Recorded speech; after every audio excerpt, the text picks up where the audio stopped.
Hello everybody, John Waters here. I have a very special guest today, Terry McMahon, who has become increasingly visible to us in the last few years in Ireland, those of us who have been preoccupied with what's happening to our country. And he's manifested, so to speak, intermittently, speaking very articulately about our situation, about what it means and the depths of it. So today we're going to talk a bit about his life and his times and maybe future times.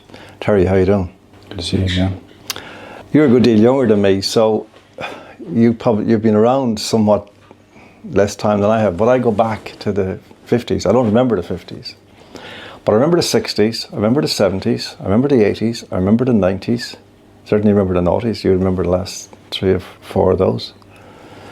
And in all of those times, in all those decades, the kinds of things that are happening now, and we're talking about whether it's lockdown, whether it's, you know, the enforced coercive mass plantation, whether it's Enoch Burke, what's happened to him, the trans thing, which is related, which is the reason.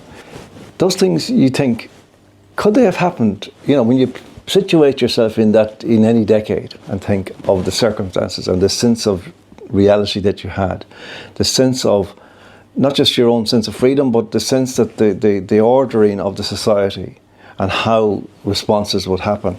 You think none of those things could have happened in those decades because there would have been a massive outcry from all kinds of places, whether it's the kind of liberal sector, the civil libertarians, the church, the retired judges, the retired politicians, even the current politicians. Within them there would be an opposition, a voice of no, no, no. And yet all these things are happening now as if all those decades had never happened.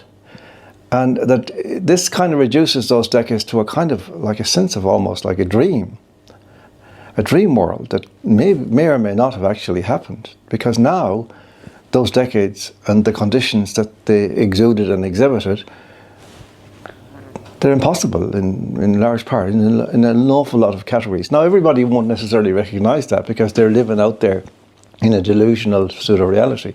But those of us who have been paying attention must have this feeling. I certainly have this feeling all the time, and I try to figure it out, and I can't, for the life of me, understand how this could happen.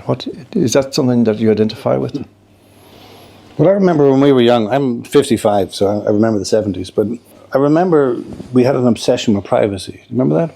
Privacy was worth more than gold, worth more than diamonds. Yeah. And the ephemeral nature of privacy was something to protect with your life. We relinquished it like that. Across the board, all the things that used to be important to us were relinquished so quickly, so readily, so easily, that I tried to fathom who we were then versus who we are now, and which is the lie. That's it. Because I look at my kids, and my eldest kid, I was saying to you, he looks at me and he looks at this kind of conversation and he just goes, why are you wasting your time? You know the government are psychopaths. You know they're not going to do anything to benefit poor people or vulnerable people or any people that doesn't benefit them. So why are you wasting your time with this bullshit? Why don't you just go and do your separate thing and create the world that you want to live in and tell them to go fuck themselves? On one level, I totally understand why he would say that.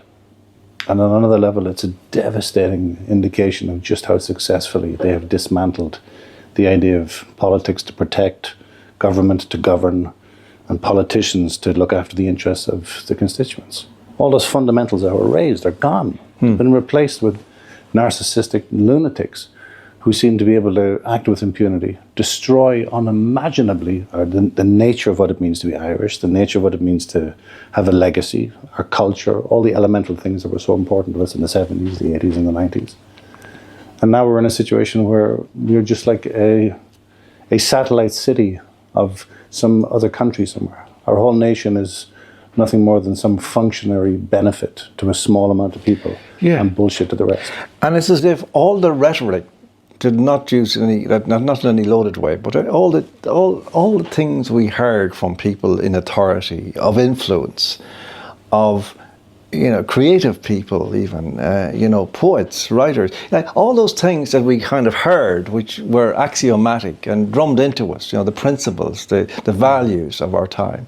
There might be some dispute about some of those things, but generally there was a sense of we all shared them in some degree. Like somebody cleaned the blackboard one day and they were all gone. Well, all the things we were taught in school, integrity, ethics, actual morality, the principles of a spiritual life, a meditative life, an intellectual life, whatever you want to call it, an artistic life. We were told those things were the most important elements of what it means to be human and what it means to be Irish. Yeah. And now, not only have we erased them, but we've replaced them with idiotic ideas that make no sense to anybody, that seem to be force-fed to us by psychopaths. And that the consequence is that we don't know who we are anymore. So even today, I'm nervous sitting down here having this conversation with you. And I'm nervous because I was warned about you. I'm warned about you in what way? Suddenly you're the problem. John Waters is the problem. Anybody who questions or who dissents is the problem. Yes. When traditionally, and accurately and rightly so, you would have been the hero. The function of the artist was always to question those in power. And the artist never acquiesced with the government, ever. And we were brought up that way. We were rebels, proud rebels. And then to see so much acquiescence, slavish acquiescence, and then chest-beating celebration of the agreement with government is beyond comprehension to me. That's exactly right. I mean, like the artist, it wasn't that the artist was in any way vexatious necessarily by definition. It is that the first instinct was to question and to verify and to check, to provide checks and balances so that when anything emerged, to be somewhat suspicious of it.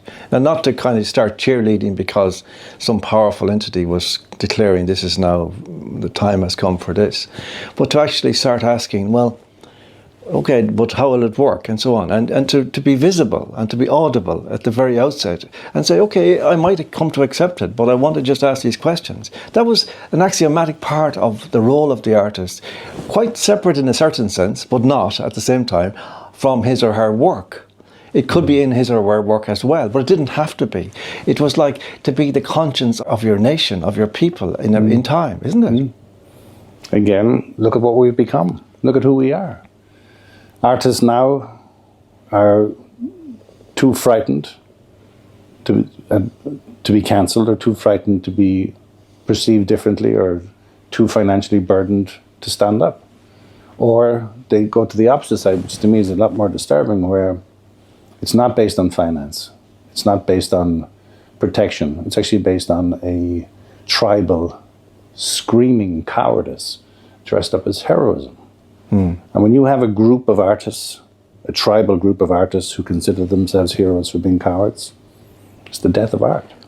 It's the death of art. And of course, part of that is a rationalization that occurs because the exigencies of your situation, whether it's your dependence on funding of a certain kind from the Arts Council, whatever it might be, or the approval of art galleries, or the approval of publishers in order to get your work into the public arena, or of bookshops to stock your books when they do come out, which is no longer guaranteed, by the way, in our society. I know this. You then create a rationalization that not alone must I do this, it's that I do this for the reason that I now approve entirely of what I'm doing, of what I'm saying, even though I'm secretly aware that I'm doing it pragmatically because I need to survive as an artist, as a human being, which we all do.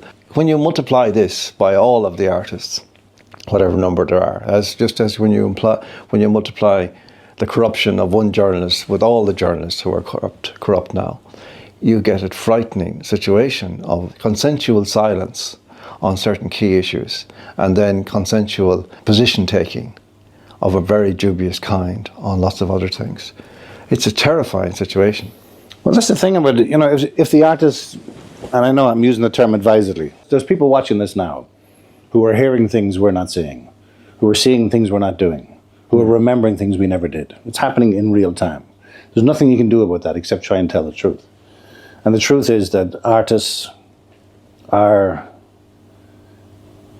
supposedly the conscience of a society, as you say. But more than a conscience, they are our inspiration. They are our substitute for a corrupt priest, for example. Not that all priests are corrupt, but there is a substitute for that idea of the facilitator, the great facilitator. So an artist facilitates in you not just a new knowledge that you hitherto hadn't conceived of, they also create within you an initially inarticulate yearning to become part of something that you can't fully pinpoint yet, but you know that yearning.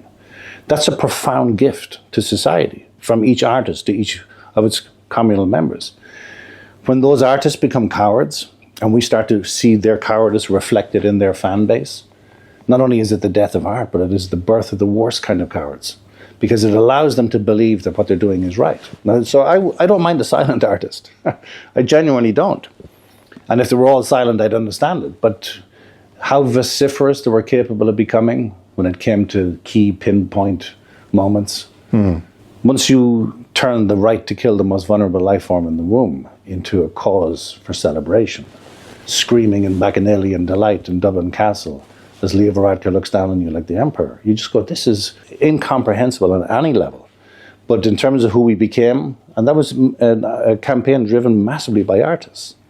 So they're capable of stepping up and doing something collectively when required, but when it's required within a very safe structure. So the whole repeal, the 8th movement, was a very safe structure. Then the same with, you look at COVID.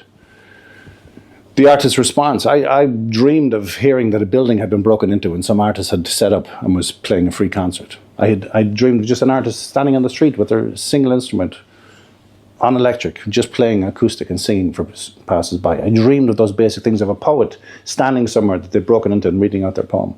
Not once did it happen. Nowhere. And yet, but the same artist stood giving black power salutes to George Floyd on O'Connell Street. Yes. While our elderly were dying horrific deaths in old folks' homes. So when I hear about artists being selective, I think it's just even greater selective cowardice. That's a classic example of what I was getting at there. I mean, because having grown up, most of my life in a kind of a rock and roll culture, from a teenager on, reading the New Musical Express and reading the great artists of that time, Brian Eno and David Bowie and Bob Dylan, all these guys, I thought, my instinctive thing was, well, the lockdown is not going to last very long, because, these guys are going to come out and they're going to ridicule it and they're going to tear it apart. Apart from Van Morrison and Eric Clapton eventually and Morrissey and a couple like that, nobody. Silence, and still silence. And the music papers that I mean, Hot Press, my own paper that I started with, was cheerleading the whole affair. Yeah. And still is. Like, I honestly, I can't understand this. I know I can explain it in a certain articulate way, but in my heart I don't understand it.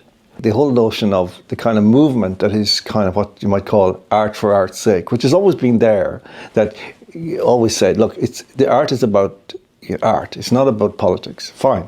A play is a play, it's a drama of human beings. It's not messaging, it's not a postal service sending messages to people. I get all that. But what's happened now is that kind of idea has been extended almost to license complete kind of ideological kind of irresponsibility. That artists no longer feel any responsibility to anything that you might call, what could you call positive now? Liberty, justice, truth in any given situation. I mean, everything is kind of a la carte now, isn't it? Yes, we defend the right of people, freedom, we defend maverick voices, but only if we agree with them completely. We don't support Enoch Burke because he's an evangelical Christian and we don't like them. That kind of thing. Whereas once it would have been, I don't care what his religion is, he's in jail, let's get him out. He's in jail for over 500 days.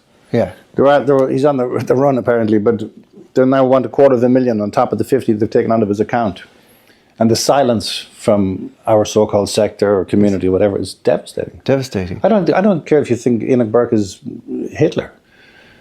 The reality is that once they set a precedent where they give the banks permission ordained by the court to go into your bank account and clear it out, we've set a precedent that's going to just do untold damage to everybody across the board. And the fact that artists, the real voice, are not saying, I don't care how you feel about Enoch Burke, this is fundamentally wrong on every level. And do you not see what they're doing to us? Yeah, and it's that whole thing. I can't remember the source of it, but it's like, they came for the Jews, and I said nothing. Yeah.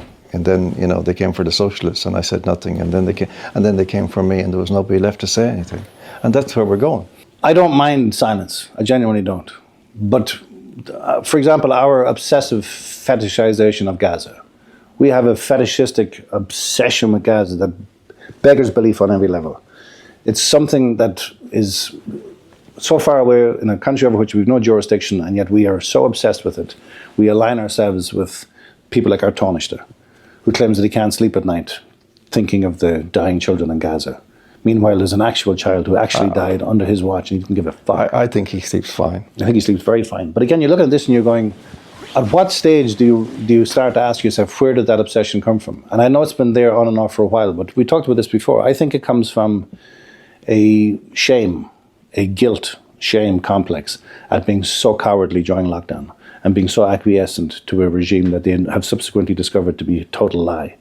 And I think the only way they can address that is to find a surge of righteous indignation and rage activism that allows you to feel like you're making a contribution again. So they're stepping over homeless people in Dublin while they're marching with Palestinian flags for people who raped children, young girls, on top of the bodies of their dead friends at a rock concert. And we're saying that this is a wonderful thing. Yes, and also I think it's a kind of a pseudo-patriotism. It's kind of exporting your patriotism. Of course. Whereas your Prime Minister, Taoiseach, can say that we shouldn't be flying Irish tricolours, but it's perfectly fine to fly the Palestinian flag. Yeah. Like, surely this is seeable true. But not. I don't think it's seeable if you feel that overwhelming need to cover your shame, to sublimate your shame. You will find a passion that will be so overwhelming that it will make you feel the vigor of life again and convince you that you are part of this ridiculous phrase, the right side of history. And you look at that and you go, what have we done? Who have we become? What did we do to each other? It's not just a case of Van Morrison being the only one who stepped up. The ridicule, the viciousness and savagery of the ridicule that was heaped on Van Morrison. One of the greatest artists in the history of our nation. Yes. Was suddenly treated like a piece of shit. The greatest living artist that we have. Yeah.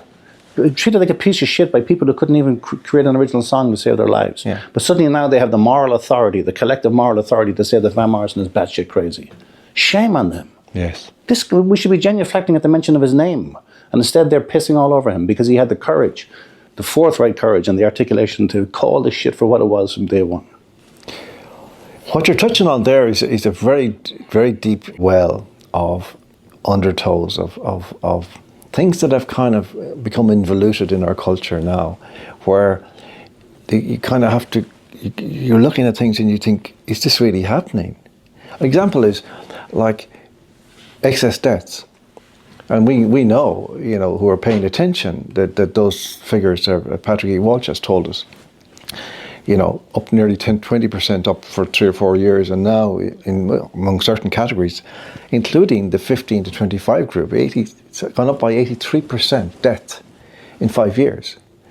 Now, okay, it's a low base, but that's nearly double the number of young people dying in that period, in between 15 and 25 a year, when nobody should be dying of medical causes. Nobody, really, or very few. And yet this is happening, and it is being ignored. But moreover, there's this strange syndrome which we've seen from the beginning, where somebody dies, some young person dies, and somebody will suggest, I think that could have been a vaccination death. This person had the vaccination.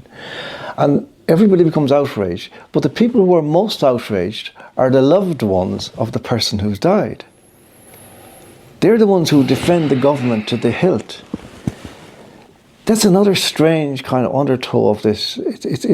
Maybe there's all kinds of things in there. Guilt, maybe, a sense of responsibility that you maybe put a bit of pressure on the person. An elderly person, I'm 70, but I wasn't going to be telling my daughter or people, don't come into my house if you're not vaccinated. Certainly wouldn't do that. But some people did. So this whole plan it seemed anticipated the most malign outcomes for itself and actually weaponized them in culture in real time, in our time. I saw a woman, a wonderful woman, and she said they're weaponizing our compassion. And she's not a woman who you would expect a comment like that to come from. But when she said it, the gravitas of it hit her, and she realized what they're doing. Mm. And unfortunately, I do understand. If you have lost a child, and you were part of the coercion for that child to get an injection so that child could do a bit of sports or go to a cafe or do whatever, it must be unimaginable to have to carry that with you. So you have to convince yourself that the government were telling the truth, that the pharmaceutical companies were telling the truth. Even though pharmaceutical companies are verifiably the most corrupt and most successfully sued conglomerate in the history of humankind, even though our politicians are clearly psychopaths, even though their whole track record has proven it, you still need to blindly believe that, because the opposite must be horror beyond imagine. We talked about it before in relation to the whole trans thing. To be the parent of a child who identifies as trans, whatever that means, how a child on any level is getting this information is beyond comprehension. But I understand how a parent or two parents could decide this is what's best for our child. How you can allow yourself to be so ideologically captured so quickly is beyond comprehension, but I do understand it. Because now you're important, now your child is important, now your child feels important, now your child is treated like they're important in school. Now all the elemental aspects that made your child slightly left of centre puts the child right front row centre. What's not to like? Suddenly you become a kind of false celebrity trio. And in the shortest time frame, you start to manifest this idea that you're doing something heroic, something magnificent, something revolutionary. And your child is part of that revolution. That's intoxicating. And then you see the damage. You can't suddenly go, I was wrong, because that's a horror too impossible to bear. You have to double down.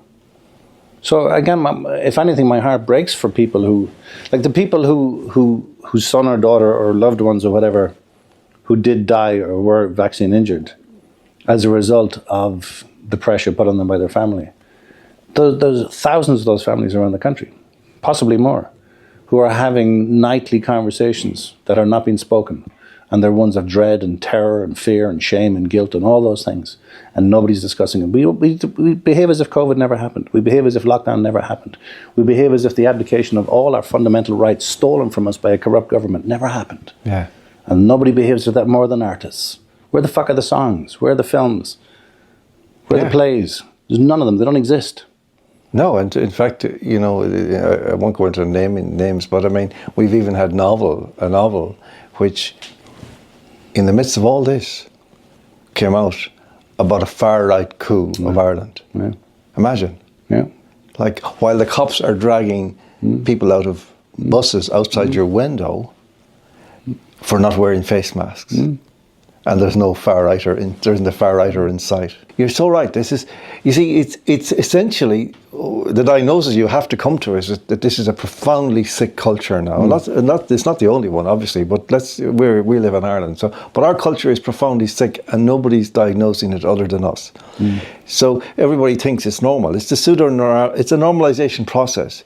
The people, the media talk about things as if nothing's happening.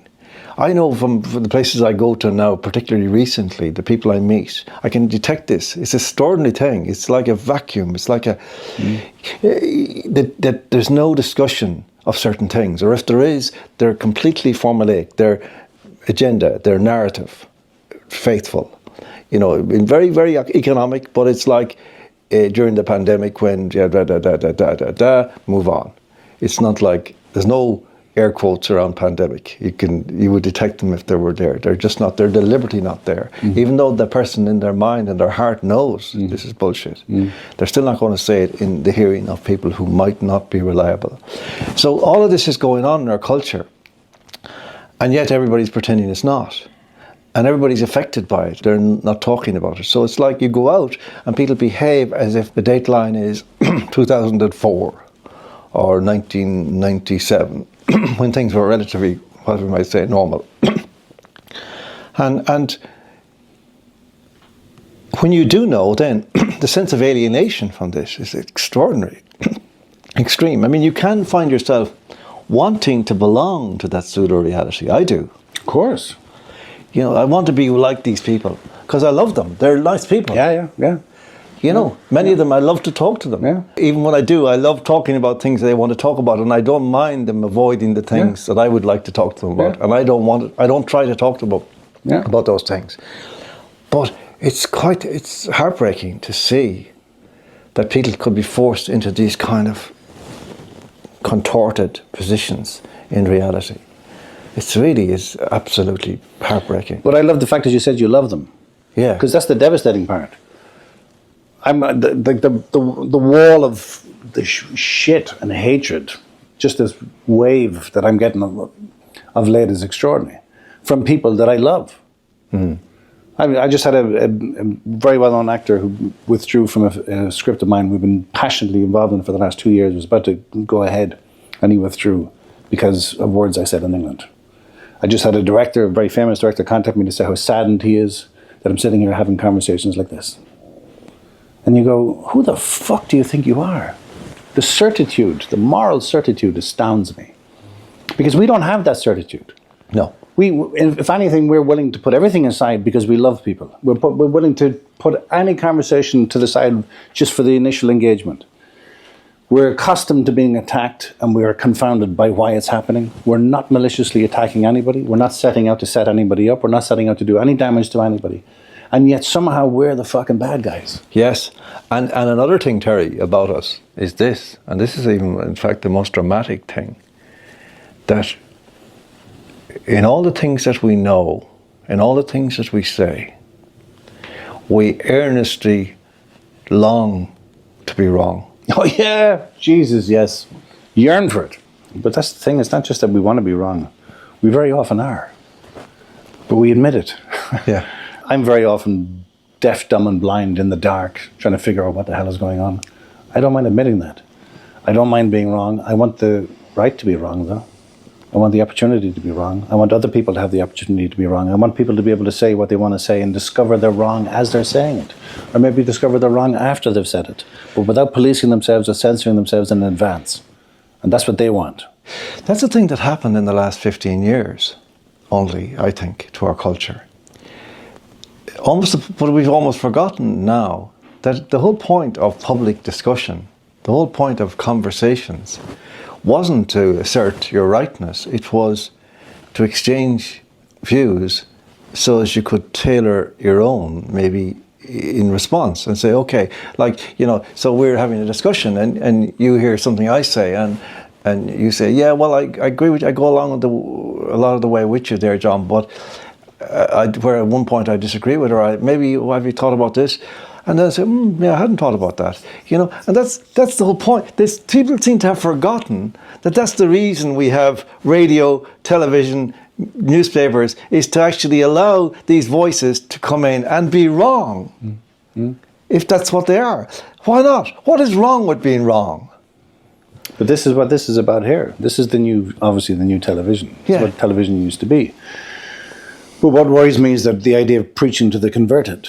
So you go, okay, there are people who are watching this. There are people who are going to be watching this just to take notes for the armor. Yeah. Later to put into some weapon to shoot you with. Yeah. Fuck off. Get a life. Yeah. But apart from those people, there are other people who are watching this and they feel less alone in the world because they go, they're not going mad. There are other people out there who share their same confounded capacity to be wrong. And again, I know it sounds like wordplay that we're doing, but we're not. I think the permission to be wrong is essential. Permission to be forgiven is essential. Permission to forgive yourself and to pick up where you went wrong and to try and right it is essential. Those are the elemental nature of what it means to be human. Because in a discussion such as this, you have to have the right to think out loud. Absolutely. And in thinking, you're going to state things, misstate things, you're going to overstate things, you're going to understate things, and you're going to correct yourself. And in conversation, when you do that, the other party, very often, if they're not excessively polite, will correct you. And that's a good thing. That's the point of it. But that's been forbidden. And now what they do is they go in and they take out, you know, a small phrase from the middle of a sentence, and that's you. That's your whole philosophy. Forevermore. Yeah. and that's, you're done.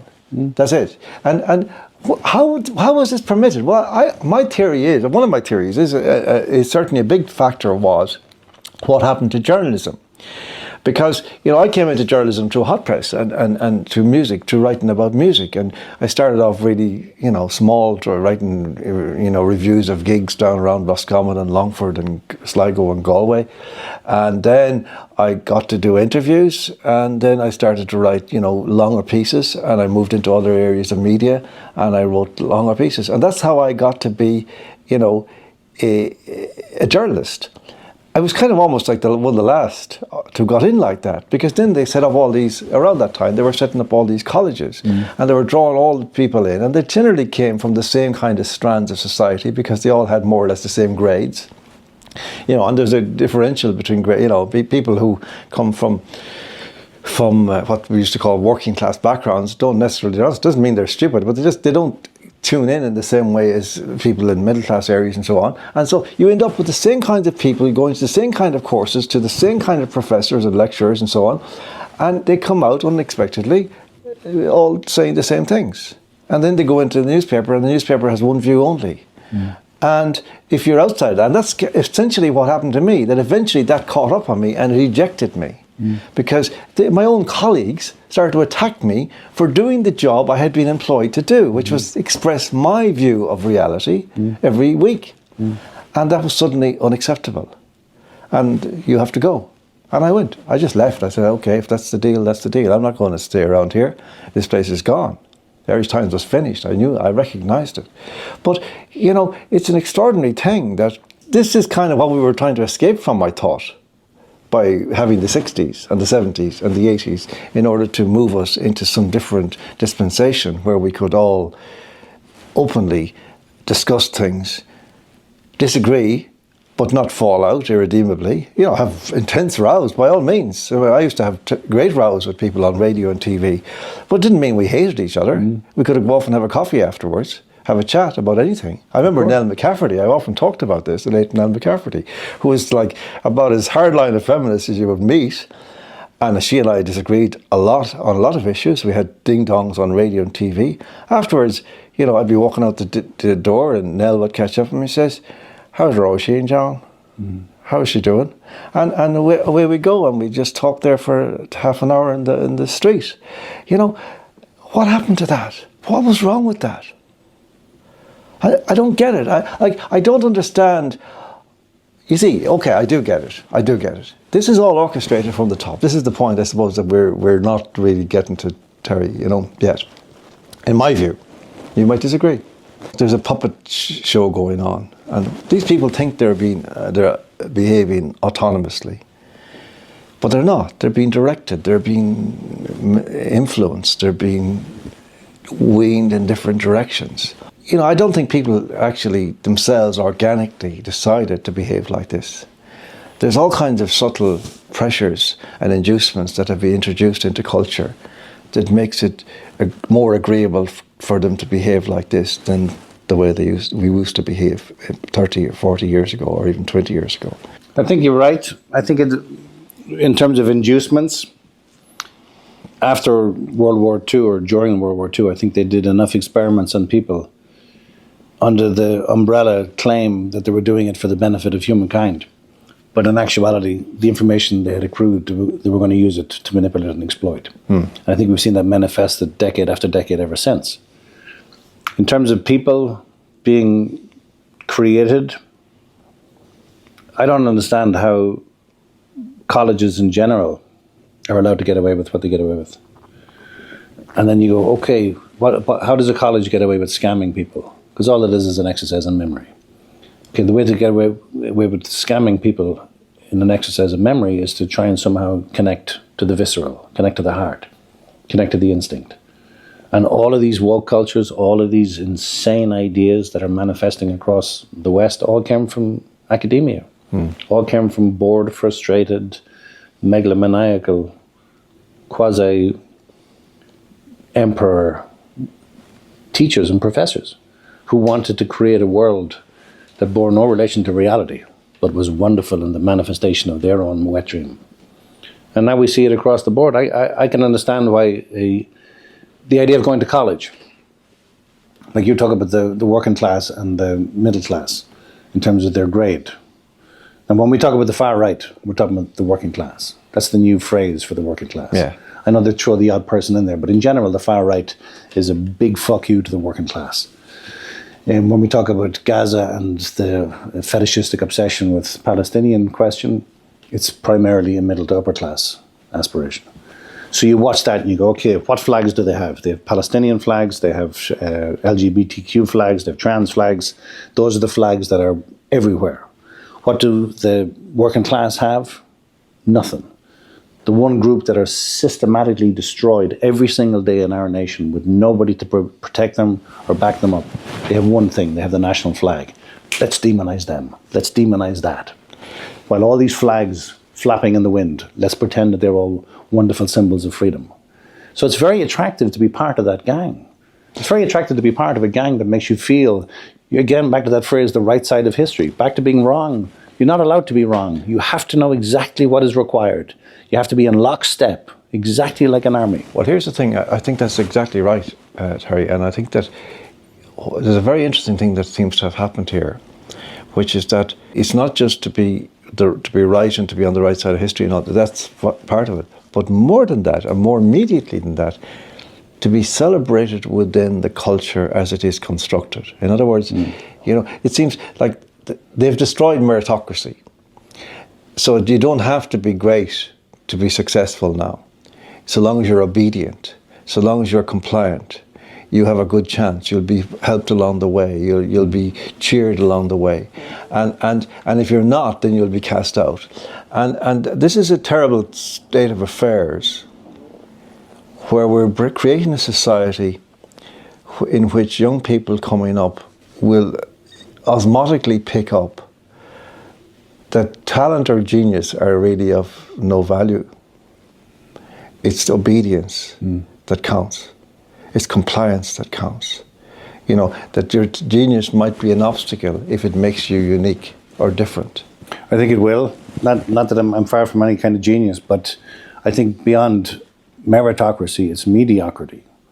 There has to be a certain line. I remember a producer in RTE, I was writing for a show there, lovely man, and he said that it was a soap opera. And one of the scenes, he really liked it. He says, but the problem is it's too good. And it sounds like a strange kind of compliment. But he says, you must understand that these people are used to eating McDonald's. They want a McDonald's burger every day. If you serve them a fillet steak, it's a really good steak, you might want steak more often. So you got to keep it at a level of mediocrity. Oh boy. It's chilling, isn't it? Yeah. So that idea of academia, again, both of us, I've worked in a lot of different universities, and some of the lecturers I met are some of the dumbest bastards I've ever encountered in my life. And they know nothing about the real world on any level. They go to school, they go to college, they get a PhD, they graduate, and they go back to teach in the college that they graduated from. And in that entire process, they barely even kissed a human being, much less have any knowledge of the inside track and what it means to be a human. Well, it's a very interesting thing to me, Terry, and again, I'm not making any claims for myself, I'm just giving my kind of own experience, and maybe it's one shared by other people, and people far more talented than I am. But I never went to college until I was 70, which is kind of roundabout now. What I'm noticing now is something I never noticed before, and it's on Twitter. I don't do much, but I see it quite a lot. It's a very regular trope now, attacking even people like, say, Simon Harris. And suddenly I have something to be sympathetic towards Simon Harris about, which is that he didn't ever go to college, and they're always attacking him for that and questioning his right to be a minister. Well, I actually think of all the things that you might pick to find fault with in Simon Harris, the fact that he doesn't have a degree is not one of them. Absolutely. Like that might be his best qualification, his strongest attribute, to know what it is like to learn about the world firsthand, on the hoof, as opposed to reading it secondhand out of books and so on. Nothing wrong with books. I've read a good few books in my time, but my point is that this idea that you value the letters after somebody's name rather more than you revere the name of the person for their experience and their wisdom or whatever, That's a dangerous thing, because that's what kind of done for us fundamentally during the COVID period, which is the cult of the expert. You know, somebody who had the letters could tell you what you can and can't do in your own house suddenly. How many people are you allowed to have sitting in your sitting room? An expert could tell you that. You had to have a degree to be able to decide that. And anybody who didn't have a degree should just shut up, because you don't know anything about sitting on sofas. You don't know anything about sofas. That's the implication. You know, this is how bad it got. For the first time, I'm going to university in ATU in Sligo. I'm doing this course in creative practice, masters. And for that I get credit for prior learning, which is my books and plays of the past, you know. And I'm doing it as a playwright, which I was years ago. And I find it extremely interesting and helpful, and actually some of the teachers are brilliant. Most of them are brilliant, I must say. Really nice people, and I really love them, and I'm sort of in awe of them. And then I find that they've read some of my books, and I think, wow, this is kind of a source of great heartbreak to me, personally, that I live in this country for all my life, and then suddenly I'm a non-person, and I have to work to kind of find my way back in to the back door or something at 70 years of age. This country, I believe, was subject to a coup in 2011. Very silent, invisible coup, orchestrated by forces from outside.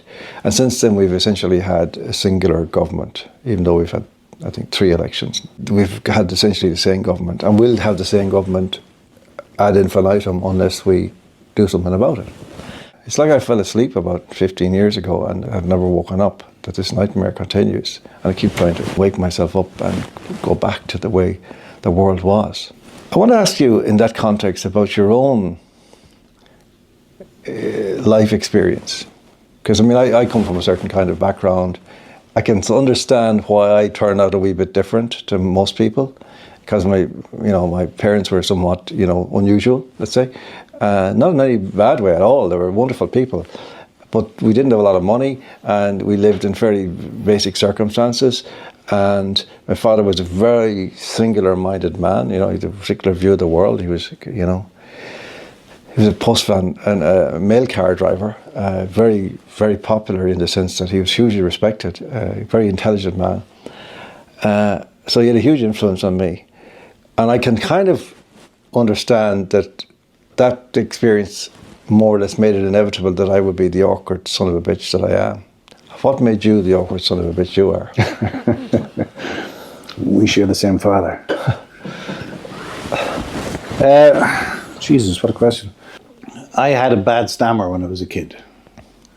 And I had messed up legs. I have a twin brother. My twin brother was 9 pounds 6 when he was born, and I was 3 pounds 2. Oh boy. So I was going to be thrown in the bin. And my mother was told that the big one will be fine, but the small one's going to die. So they stuck me in an incubator for a couple of weeks. My mother was sent home. Apparently my grandmother came in and looked at me and went, "He'll survive." So then I had a speech impediment, very bad speech impediment. And my mother's brother had the same impediment. So she had learned from an early age how to address it. And she would get me to stop and force me to say the words and all that kind of stuff. So you got messed up legs, which means you can't run properly without falling over, and you can't speak properly. So the two of those combined very quickly to make you feel like the runtiest of all runts. But that ends up paradoxically giving you an empathy for the outsider, an empathy for the undesirable.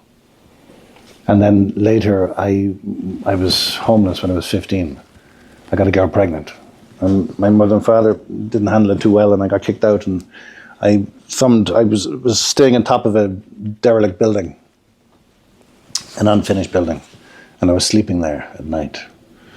And I experienced for the first time loneliness, real loneliness. It was up unto them just a word you read in books. And at that time, the radio station used to clock off at 11 o'clock or 12 o'clock. So there's no such thing as this constant. So you'd lie in silence and try and figure out what the hell the problem was. And then I ended up thumbing a lift to Dublin, and I got a job in a spa hotel, and I worked there, and then I moved into town. And gradually you find yourself more and more invisible in your life.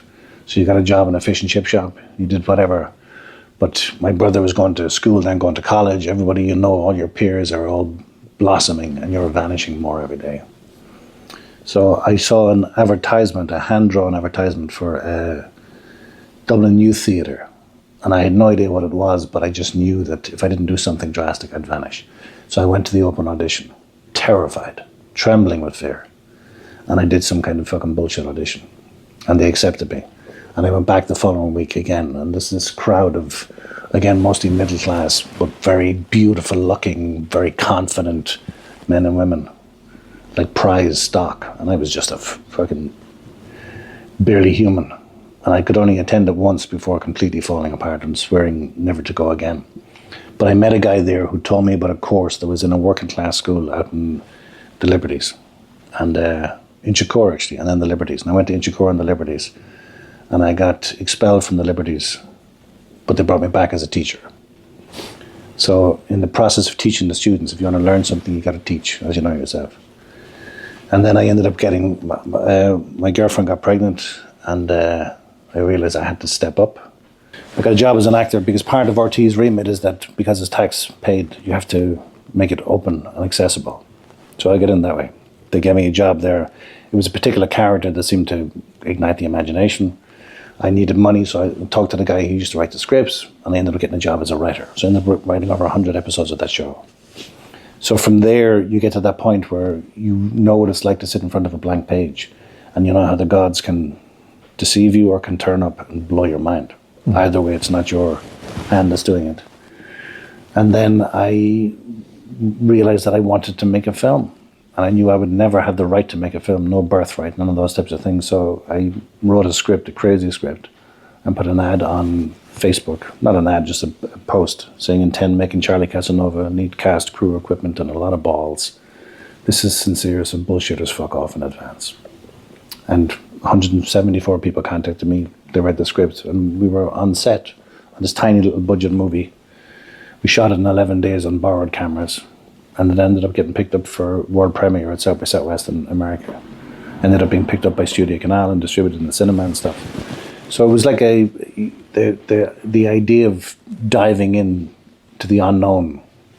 You forget that that's probably the most important thing anybody can do. And we learn how to unlearn it later. But that was the first film I ever made, the first action I ever took to exist outside the system. And had you like a particular fascination or obsession with film or theatre or whatever in that sense, that because you follow that line, but you made it sound like it was almost like a series of accidents. The first play I'd ever seen was the one by Brendan Behan. The one about Brendan Behan or by Brendan Behan. I don't know whether he wrote it or whether it was about him. I think he might have written it. Boy, yeah. Yeah, he wrote that, yeah. He wrote it, yeah. So I saw that in the Gaiety Theatre. And I think I was about 17 or 18. I had to go and see it as part of the course. And I remember walking in and immediately feeling I shouldn't be here. This is not my place. Nobody in this room has anything in terms of the life that I have. And then sitting down to watch the play and being deeply uncomfortable, looking for an excuse to leave. And then the play started and going, holy fuck. This kind of alchemy is possible. This kind of magic in a fucking crowded space is possible. And leaving the building pounding, my heart pounding in my chest. And I've experienced that a few times since, thankfully. A few times not, but I would have no sense of birthright or no sense of entitlement to any of this world. So if I make it sound casual, it's not. I had to fight for every single place that I got to. Then I made another film called Patrick's Day, and that ended up being a very important film in terms of mental health and all that kind of stuff. And so suddenly everything, I was flying. And then I was stopped. I had a script, a prison script, that was ready to go, and suddenly somebody asked the wrong question. And the term asked was, is this not a bit misogynistic? And this is a screenplay about misogyny. You go, I don't understand that question, but the question was enough to cripple all of it. And it was the birth of the whole Me Too movement and Waking the Feminist movement and all that kind of stuff. So I questioned, I question everything. Back to being wrong. I question myself all the fucking time. We have got to question everything, including ourselves. But I questioned that, and for questioning that, I was punished. And then repeal come up, and I questioned repeal and was punished further. And then suddenly you find yourself in a position where you go from being the great white hope to being the big dumb dope. Tell me about the repeal business, because I know, and you've told me before, you and I have a different view of the fundamental, the substantive issue of abortion. You support the right of the mother to make the decision herself, and No, that's not what I said, but go ahead. Okay. Well, I won't try and... No, it's okay, it's okay. But it's a different view. So, but I'm very interested in the fact that you hold that view, and then you also qualify that in a certain way, that you, if I'm interpreting it correctly, you draw a line somewhere at what has happened, a sense of almost like this became almost presented as a highly virtuous thing to do, and heroic almost. And do you find that objectionable? Not just objectionable. Again, my position on abortion, and it's open to change. In our last conversation, a couple of people contacted me and says, "I can't believe you said that." They were horrified that I said it. I'm morally and ethically opposed to abortion. But am I going to stop a woman or a couple going into an abortion? I'm not. Do I think that they should have the legal right rather than the illegal pressure to do the same thing they're going to do either way? No, so I might be morally and ethically opposed to it. I might think that it's actually arguably the worst crime you can possibly do in the history of humankind. I might think all those things, but at the same time, we've got to be capable of having two diametrically opposed positions at once and understanding both. 100%. I totally understand. I actually, I feel that position. I understand that position. Yeah. It makes a lot of sense. I have to say, given the contradictions involved in the whole issue, but the fact that you got into trouble then having that position and with the repeal people is bizarre, really. Well, one of the things about repeal, it's interesting that there's a guy who created a thing called the repeal shield. And at the time, like several people had contacted me and asked me, because again, the presumption was that I was on their side. And as I said, I was asked to direct a couple of short films and give a couple of speeches on their behalf. So that was the presumption. And I was kind of the hero, the left in that regard. But in the process of asking questions, which people were invited to do, now there were some people like Lenny Abrahamson who was incredibly articulate and compassionate in his response, but others would just shut down conversation. But there was a guy who created what's called the repeal shield, and I discovered that 50,000 voices had been erased from the conversation through the repeal shield. Now in a small little country like Ireland, 50,000 is a massive amount of voices. And what they did was, and this was again before Musk took over Twitter, Twitter would have a very certain ideological leaning anyway, so it supported this completely. But the same guy who created that repeal shield took a piece of a conversation out of context between myself and Paddy Houlihan on Paddy Houlihan's podcast. And Paddy Houlihan ended up getting his career destroyed. Paddy Houlihan was ejected from Sinn Féin, and for things that clearly he never meant maliciously or anything. But this fucking guy who created the repeal shield took this section in relation to my daughter and put it up on a page thing that he has on Twitter. And it ended up having hundreds of thousands of views and everybody saying what a piece of shit I was. The heading was Dad of the Year.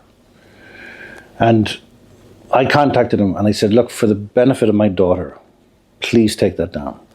You're causing untold pain to a girl who has nothing to do with anything here. Whatever I was wrong, I will say I was wrong. Whatever you need me to do or say, I'll do. But just please take that down in relation to my daughter. He reveled in it. He loved the power, refused to take it down. Now, I found out through a friend of mine where he lived. And I'm a very nice fella. I know that. Until I'm not. And this guy has no idea how close he came to getting badly hurt. And when I went that close to it, I realized there's something really dark happening here. And you'll end up going to jail for doing damage to somebody on behalf of your daughter, and she's going to have her father in jail. And suddenly realizing that there's a primal malice in trying to defend the indefensible. And when you convince yourself that it's heroic to kill unborn children, you've crossed that line into the realm of malice required to justify anything. So I've had that experience a few times. I've had that kind of public evisceration, that public humiliation, that public whatever. And it's seems to be part of what we do here. It seems to be an inevitable outcome of opening your mouth. Well, it's that if those who are not with us are against us, to the power of 1,000, there's no room for variation, there's no room for subtlety, there's no room for gradations of, commitment to any idea or not. It's like you either agree with everything we say. That's a critical aspect of the woke mentality, that you can agree with 99%, but what's the problem about the last 1%? Yeah. And that makes you as much a pariah as if you agreed with nothing. Yeah. We've seen that in time and time again with, say, George Hook when he spoke about. He was called out on his radio program talking about, when he was at News Talk, about a girl, being raped in O'Connell Street, and saying, well, something to the effect that, well, if that was my daughter, I would have told her not to go out dressed like that, or whatever it was. He was saying a commonsensical thing, but it was, of course, spun in a certain way. Oh, so you're dictating how women should wear and what should wear and so on. So it's like, and he'd signed up to pretty much everything, like the repeal. He had signed up to gay. He's signed everything, and that he still got cancelled. Yeah. So like it's all or nothing, and this has been another symptom of where we are. Like that, only the fanatics remain, and boy, do they make a lot of noise. But also they're a tiny minority, and yet they're treated as if they are the vast majority. Yes. And conversely, we are part of the vast majority, and we're treated as if we're fringe lunatics. Yes. It's a very, very strange thing. Well, that was the thing that occurred to me, in that night we spoke before, on the 1st, I think, of November in Castlebar at Mashera. This room full of people, and you and Patrick E. Walsh and John Wedger and Suzanne Delaney and all these guests, and we had the kind of democratic discussion that this society used to have and has lost, but which everybody should actually look at and see, oh, this is what it used to be like. A great night, by the way. Fantastic, Because we remembered laughter, shouting, cheering, jeering, everybody going toe-to-toe, but afterwards drinking and loving each other. And this festival was condemned as far right before it even was born. And the feeling I had looking at that room as you were talking, as the others were talking, is these are the Irish people. This is Ireland. This is Ireland as it was, as it still is, if it was allowed to speak of itself. And yet it is completely suppressed by a corrupt press, by a tyrannical government, by all kinds of invisible forces, and people are just terrified to open their mouths in public. There, suddenly, people felt free to say things they wouldn't have dreamt of saying outside their own homes, and even sometimes not within them. It's a really shocking moment when you can see the past and the present in the one space, and you realise that actually, here we are, everything inverted, everything turned upside down, everything perverted. So in the second part, I'd like to talk to you about the future, and if any, I also have to enter that caveat. Shouldn't, but I do. So we'll be back on Patreon in a short time for part 2 with Terry.